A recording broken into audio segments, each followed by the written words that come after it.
Hello and good afternoon, everyone. Today on The Final Bar, we'll figure out what happened today with a nice rally out of the open, settling down to close near the lows for the day. So a little bit of distribution, but overall hanging in okay. I'm going to share a little piece of my conversation with Ralph Acampora with our visit to Minnesota a couple weeks ago. I have my guest Tony Dwyer from Dwyer Strategy. We'll talk about how to use moving averages. Ladies and gentlemen, this is The Final Bar.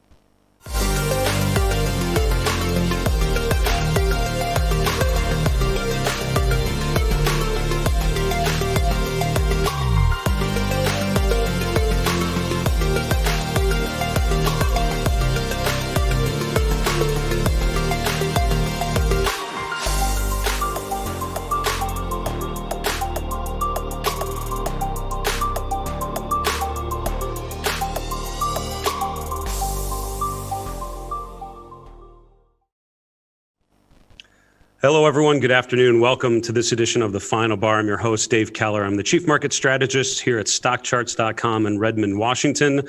Thanks so much for joining me today. Really appreciate you coming along this ride as we navigate the markets, try to connect the short-term action of today's trading to the long-term picture. And today, we're going to certainly have the opportunity to dig more into some of the long-term themes. It's the anniversary of the October 29th crash. And so we're going to look at share part of a conversation I had with Ralph Acampora. We visited him out in Minneapolis a couple weeks ago and talked all about market history and focus on that point. So some really cool stuff to show you and to share from that conversation. Also, my guest, Tony Dwyer from Canaccord Genuity. Tony's has frequent appearances on financial media, really sharp analyst, but loves to include the charts in his conversations, which is what I really appreciate.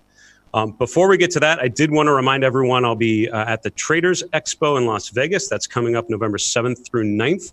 I'll be sharing a presentation on Friday evening called The 5 Modes of Mindful Traders. We're going to talk about some of the behavioral biases that enter into your process, how to minimize those, developing good routines using charts, and we'll look at a lot of examples from StockCharts.com. So if you're interested, the website is on the screen. You're welcome to head over there, get a free pass, or they also have streaming options if that's something that would be more of interest. If you do make an appearance there, would you make a point and come say hello to me? Because I'd love to chat with you. And as always, please keep your feedback coming to us for what we do on The Final Bar.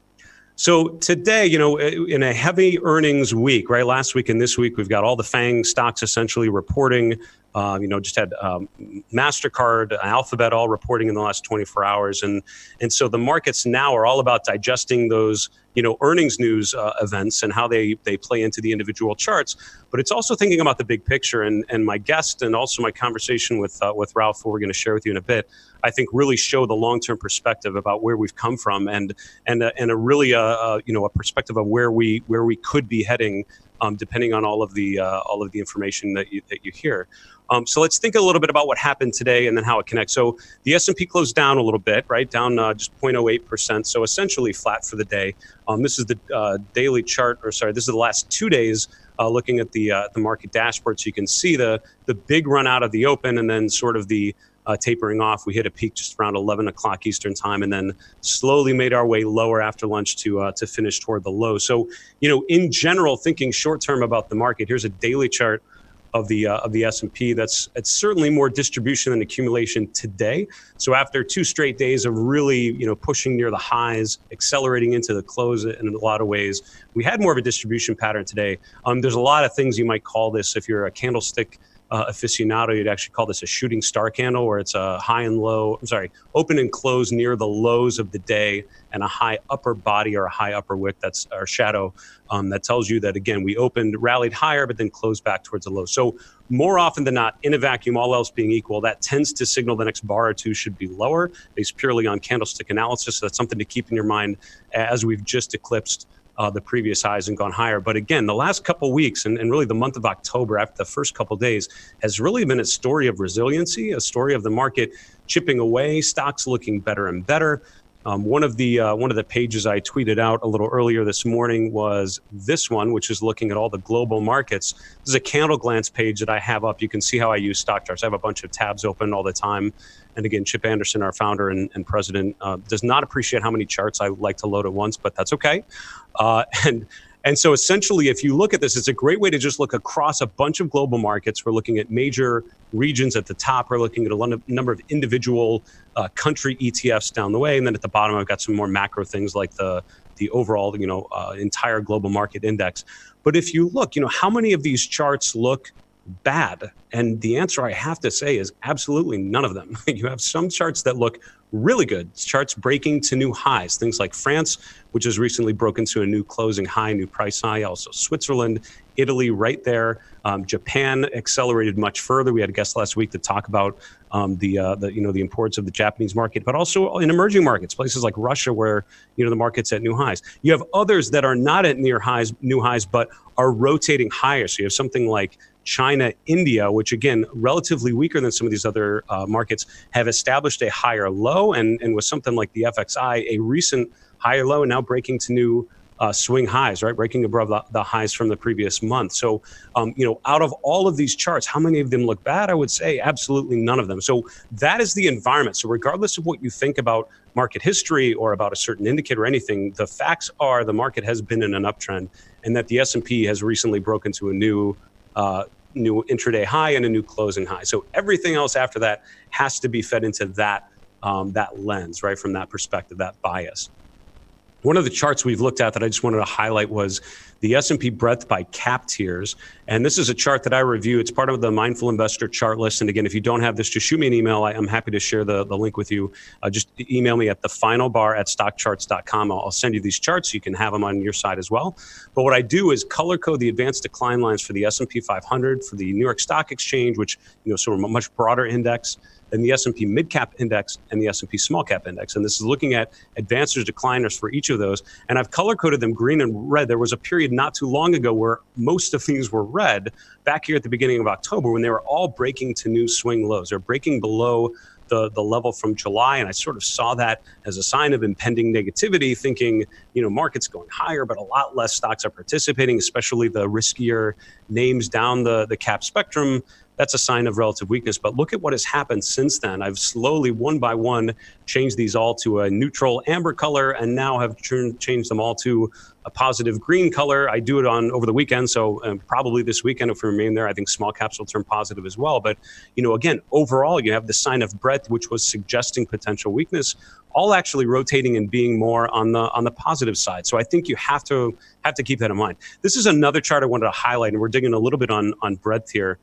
But we've talked a number of times about the new highs, and when the market pushes higher and there's an absence of new highs relative to historical pushes higher, I think that's a sign of concern. So going into September, October, you can see that I had this trend line on here indicating how every time the market was trying to push higher, less and less new highs, right? So less and less stocks were actually able to break to new highs. But look at what has happened. I highlighted this last week, looking at the market looking very similar to mid-June, where you had a sort of a break, a test of new highs, and you had an increasing number of new highs, and that has actually remained very positive. So more and more stocks by advanced decline measures also looking at the new highs that are sort of rotating higher and pushing to the upside. So a lot of the potential weakness that I think we've seen with breadth over the last couple of weeks, I have to say, has all resolved to the upside. So for me, that sort of confirms that we're on the upswing. You need to look for long ideas, and as always, keep an eye on risk. But overall, it's the chances are we will continue higher versus continue lower at this point until we see some different evidence on the charts. So that's a market recap for today. And again, just wanted to touch on a couple key charts to pay attention to. Hopefully you've seen some of these before in previous shows. I wanted to introduce a segment we want to show with you. This is a small little clip of a day-long time we had with Ralph Acampora at his barn and his farm outside of Minneapolis. He very kindly invited me and my producer to head out there for the day, had a wonderful discussion just about his career, about his processes, about how he has approached things over a 50-plus year career in the markets, and also educating professionals in the industry. And we talked in particular at one point about the October 29th crash, about the beginning of the Great Depression at the end of the Roaring 20s, how he visualized that on a life-size chart of the Dow and some of the takeaways of it. So I'm going to share this clip of my conversation with Ralph, and I'll be back in just 1 minute. By the way, notice this quote: "Bull markets take a staircase up." See the paint job? It looks like a staircase. I'm assuming the quote is finished on the other side here, right? Yes. And it says, there we go. And bear markets take the elevator down. Yep. This is, I mean, this point right here is a perfect. I mean, this is why you put it on a barn like this. Yep. Because you see the acceleration in the 20s, the Roaring 20s. Everything's fine, right? We're going to the moon. Right. And then just look at how it completely reverses it, down 89%. Yeah. By the way, the Roaring 20s to the top, that was up 500%. Actually, 504.2%. Yeah. Look at the first leg down. 95%. Yeah. Look at the kickback rally. Yeah. Holy hell. Right in the midst of it, you have a 50% gain, right? Yeah. That's incredible. A sheer decline, and then from top to bottom, the worst decline in our history, the Dow's history. Right. Down 89.4%. Wow. Bottom of 1932. And there's a big debate when the Great Depression ended. Most historians say it ended in 1940 with the beginning of the war. Yep. They're probably right because of so many people. I have it down there somewhere where it says 15 million people were unemployed. Wow. The 9,000 banks failed in that period of time. Wow. Isn't that amazing? Yeah, and you look at from the low, right, 1932, just during the Great Depression, right, then into 1936, 37, the market's up 400%, right? Exactly. I mean, well, that was I think, I'll give him credit, Roosevelt, President Roosevelt, Franklin Delano Roosevelt, the New Deal and all of that. New Deal, and people started feeling, well, maybe we got someone that's going to help us out. Yeah. And I got to do the homework on it, but I believe on the other side, I forgot to point out that Herbert Hoover, right at practically at the top of the Roaring 20s, he becomes president. And on the way down, he kept saying, "No, this is only temporary, only temporary." And people, when they finally got to the bottom, they hated him because it wasn't temporary. It wasn't temporary, right? I felt so sorry for the guy. Wow. So that was just a clip, a couple minutes of a fantastic day I spent with Ralph Acampora. We're going to continue to share some of the finer points of that discussion over time, but we had a really cool discussion. Again, you can see the life-size barn. This is the world's largest chart of the Dow that I've ever heard of. But we talked in particular, I think one of the most important things Ralph shared was even in a huge sell-off, look at the rally, the relief rally that happened during that sell-off, right? So even during a period of heavy distribution, there were significant rallies that happened. Another thing I think a great takeaway from my time with Ralph was as you stepped further away from that barn, you saw the long-term trend. And again, regardless of whether you're bullish or bearish in the short term, the long term of the trend, and we're showing the chart on the screen now, has been undeniably higher, right? So overall, if you're betting on the market overall to be resilient over the long term, overall, and all else being equal, you're probably going to be right more than you're wrong. We're going to take a quick commercial break. We'll be back with my guest, Tony Dwyer from Canaccord Genuity. See you in a minute. Today's market volatility provides savvy traders and active investors with an abundance of profitable opportunities. At the Traders Expo Las Vegas, November 7th through 9th, over 75 of the most respected traders in the world, including Dennis Gartman, Tom Sosnoff, Todd Gordon, and Tom DeMark, will explain how they're adapting their strategies and share the specific trading opportunities they've identified in equities, options, forex, futures, cryptocurrencies, and more. Claim your free pass to join them at tradersexpo.com.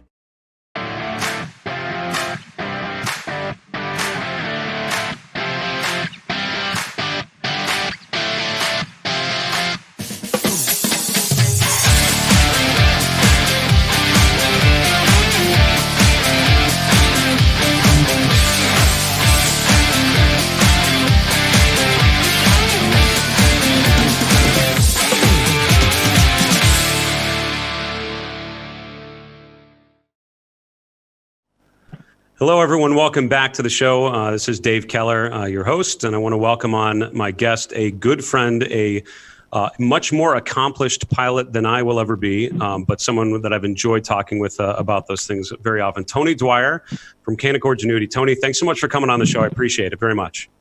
Really a pleasure, Dave. Anytime.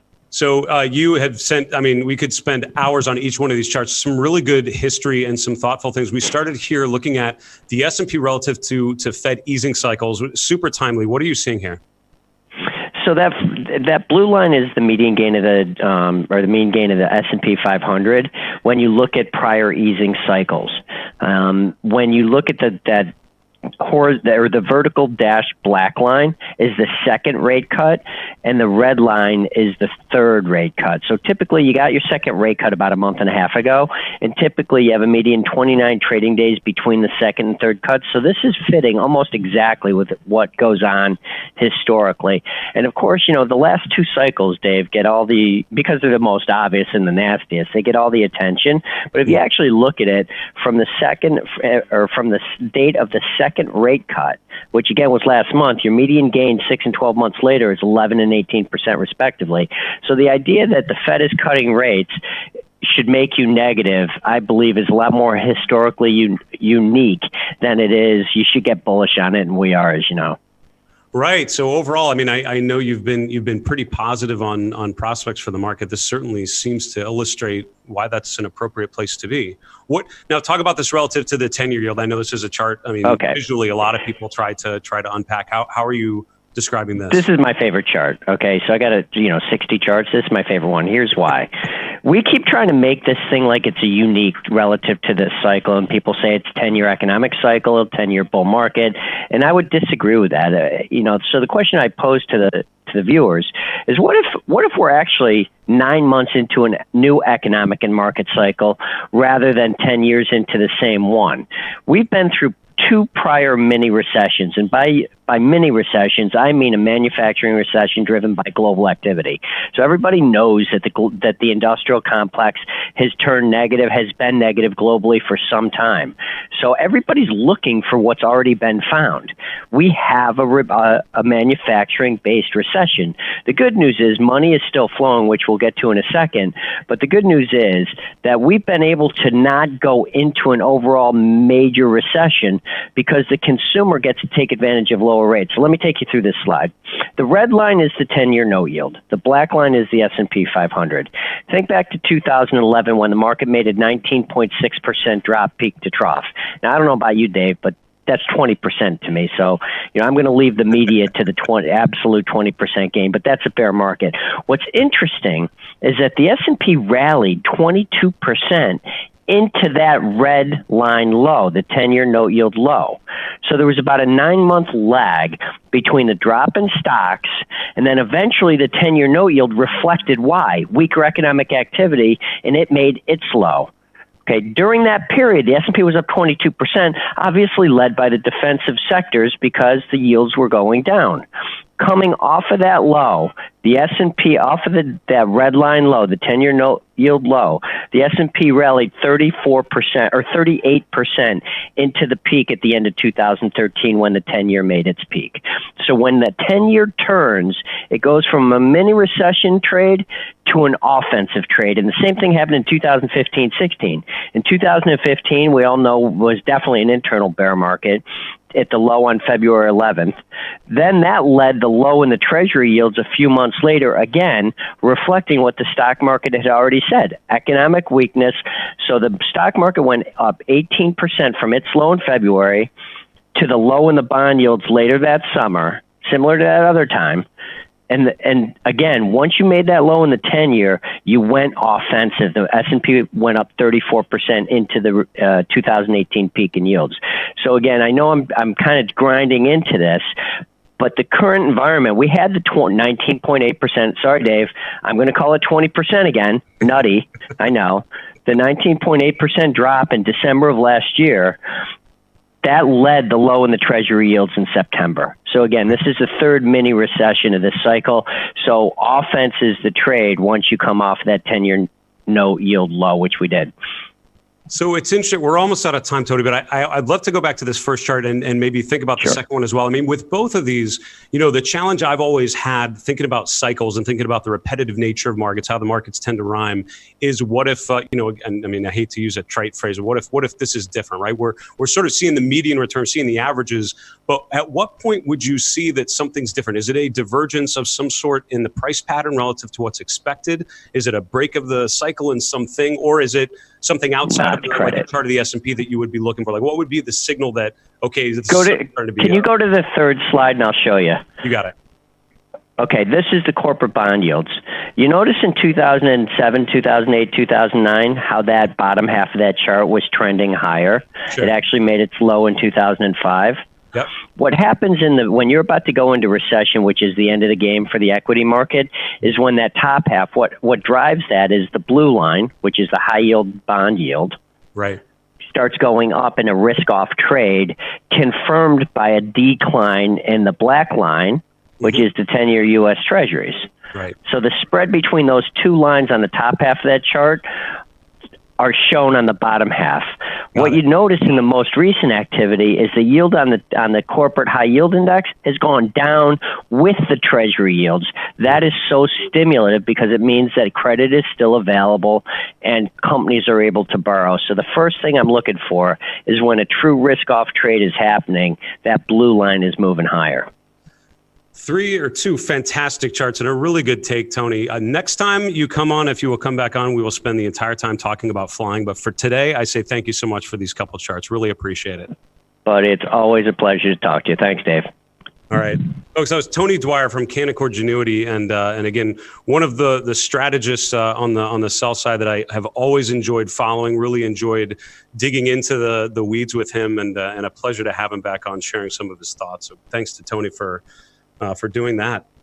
We're going to, next segment, we're going to break down one of the technical indicators. We're going to break down moving averages. So, part of what we like to do with this show is report on what's happening, to inform, also to try and, gain wisdom from people like Tony, people that have, and Ralph, and people that have been doing this for a number of years professionally, but it's also to try to help make you a better investor, make better decisions. And to do that, we want to break down the technical toolkit in a way that hopefully is going to help you understand things. So what I wanted to do is just take a chart and start to break down what we're seeing using moving averages. And yesterday, if you watch the show, and if not, check it out on YouTube, you will have a clip of Arthur Hill talking about moving averages, how he uses them, in particular using exponential averages and how he sort of thinks about it. We had some questions on that, and I wanted to just share how I think about moving averages. And what I would say is this. I'll show you how to put them on your chart. I'll share with you the 3 ways that I think you should be thinking of them, the 3 different ways to use moving averages, and we'll wrap up there. So to start with, to put moving averages on your chart, and there are very few times when you will not see them on my chart because I think they're a great way to minimize the noise and smooth out what's happening. At the bottom of your screen in the overlays section, you can select the type of moving average and you can put the settings on here, the parameters. So here I'm doing a daily chart with the 50 and 200-day moving averages. Pretty classic. So why am I using the 50 and 200-day? The reason is I've spent 19 years now working with mostly professional investors, a lot of advisors, and a lot of individuals, high net worth individuals. And I have found that 90+% of them have the 50 and 200-day moving averages on their charts. And most charting platforms, their default setting is to have the 50 and 200-day. So it's sort of a cultural thing. This is what most people look at. And even people that aren't big chart people will see the lines on there and start to make assumptions, mentally, I think behaviorally, start to make some assumptions based on where it's at relative to those moving averages. So, I think of technical analysis as a way to get inside the head of all the other investors, try to see what they're seeing and understand what they're thinking and more importantly, what they're afraid of. And looking at what they're looking at, in my opinion, is usually a good way to do that. So that's why I have those moving averages on most of the charts that I'm showing. I don't always refer to them, but I usually have them on there. So what are the 3 ways you can use moving averages? Number 1 is look at the price relative to the moving averages. So in my opinion, sort of the long and strong up and to the right, stock is in an uptrend, all else being equal, you probably want to own it rather than not own it. It's if the price is above 2 upward sloping moving averages, which is the situation you see with Home Depot right now. Honestly, also a lot of stocks, anything that's sort of up near the new highs like a Home Depot, especially something that's been in an extended uptrend, you're going to see this sort of configuration. Price, the 50-day, the 200-day. And if your charts all look like this, probably you're doing pretty well as a portfolio, especially on an absolute basis, probably on a relative basis because there are other stocks that are looking weaker relative to a stock in that kind of uptrend. So that's the first way you can look at it. And the other way you think of it is what the price does relative to the moving averages. So in an uptrend, you'll often find the stock will pull back to the 50-day. A lot of times that's a time of accumulation, a time when buyers come in. It does not always happen. There are plenty of times when it breaks down through one or the other, but especially something in an extended uptrend. A lot of people will look to a pullback to the 50-day moving averages, maybe a time to reevaluate and say, okay, if I really like the fundamental story, this might be a really good time tactically to buy in on the relative weakness and ride the next leg higher. So the first thing you can do, price relative to the moving averages. The second thing is looking at the slopes of the moving averages. And I mentioned the price above two upward sloping moving averages. So the point of the moving averages is that it smooths out the price movement. So instead of just showing you today's price, this is an average of the last 50 closing prices. This is an average of the last 200 closing prices. So it takes all the short-term noise out of the picture, focuses just on the long-term trend. So if you ignore the price altogether and just look at the direction of the moving averages, overall, you're going to be on the right side of certain things. And on my long-term charts, a lot of times I'll look at much longer-term moving averages. So this is a weekly chart with the 40 and 150 week moving averages, showing you the real long-term trend. The third way you can use moving averages is looking at crossovers, okay? And so when we're talking about crossovers, it's when the shorter term moving average crosses up through the longer term. So this is a bullish pattern here in April where the 50 crosses up through the 200-day. It is negative, or a death cross, they call it, when the 50 crosses down through the 200-day. You should do your own due diligence on what you think as a trading system, but I would say overall, more often than not, that does not tend to be a super profitable system because it tends to miss a lot of the moves in there. You want to think about something like MACD, MACD, or PPO. Those are two indicators derived from a moving average crossover system, but it uses exponential averages, smooths it out a little bit, and gives you maybe a better way to try to capture some of those moves. So I look at the weekly PPO or the weekly MACD pretty regularly, just getting a sense of that cyclical move in different markets and making sure I'm on the right side of things. So those are three ways to use moving averages and how to put them on your charts on StockCharts. If there's anything I didn't hit in that conversation, wouldn't you shoot a question to us, and we'll make sure that we look at it very soon. Want to wrap up today's show with the 3 and 3. As you know, we finish every episode of the Final Bar looking at 3 charts that you should be paying attention to if you're not. This first one is a hat tip to my friend James Cutting. He's at Nautilus Research, which is based in the Chicago area. James has been a friend for a number of years. I followed their research for years. They do some really cool, unique stuff. And in response to something I sent around, he responded with this chart, and he agreed to let me share with all of you. I talked about the challenge of weakening breadth. So this is the percent of S&P stocks above their 50-day moving averages. We can see on every push higher, there have been less and less stocks participating. And his answer to me is, I don't know why that's happening either, but the good news is it's happened before and the market actually resolved higher. So he drew an analog from the 2015 to 17 period to the 2018 to 2020 period. Look at the similar slopes of the highs, look at the similar position of the lows, look at the similar configuration of the percent of stocks above their 50-day moving average. So in his opinion, he sees actually this is just fine. It's probably going to resolve higher, and I'm looking for this next move going through next year. So certainly a bullish argument, which corroborates some of what we heard from Tony Dwyer. So thanks so much, James Cutting from Nautilus, for sharing that first 3 and 3 with us.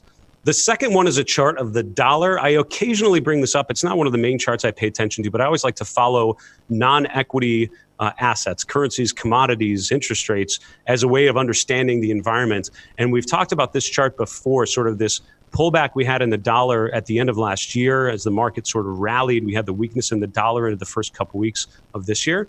Again, in June, we had the pullback in the dollar, weakness relative to other currencies. And then the rally had a new high here in September, early October. We've had a similar pullback, and it's not exact, but boy, it's pretty close. This is the same percent change on all three of these. So, pulled back around the 200-day moving average, also a similar pullback to these three. Since then, the dollar has actually rallied just in the last couple of days, turned off a little bit from the middle of last week. But overall, boy, it's following a similar pattern. So if that persists, we may be entering into a period of further dollar weakness. I think a break below that low around 97 to 96.75, which would also be the 200-day, would sort of invalidate that and suggest a weaker dollar, but certainly at a key point. And the third thing is when you're thinking of the dollar, you have to think of markets outside the U.S. And a chart of India certainly jumped out when I was looking at the candle glance page of all of those global markets. The INDA ETF certainly jumped off the page at me. A gap to new highs today, breaking above the swing high at 34. This is going from last week into this week. So certainly resolving higher and overall starting to outperform on a relative basis. So pretty attractive looking at the India ETF. That's our show for today for October 29th, 2019, the anniversary of the Black Monday from 1929. I want to thank you so much for joining us today. You can email questions anytime or feedback on the show to thefinalbar@stockcharts.com or get to us on Twitter @FinalBarSCTV. And if you haven't checked out our YouTube channel, won't you do that and hit subscribe? This is Dave Keller saying thanks so much.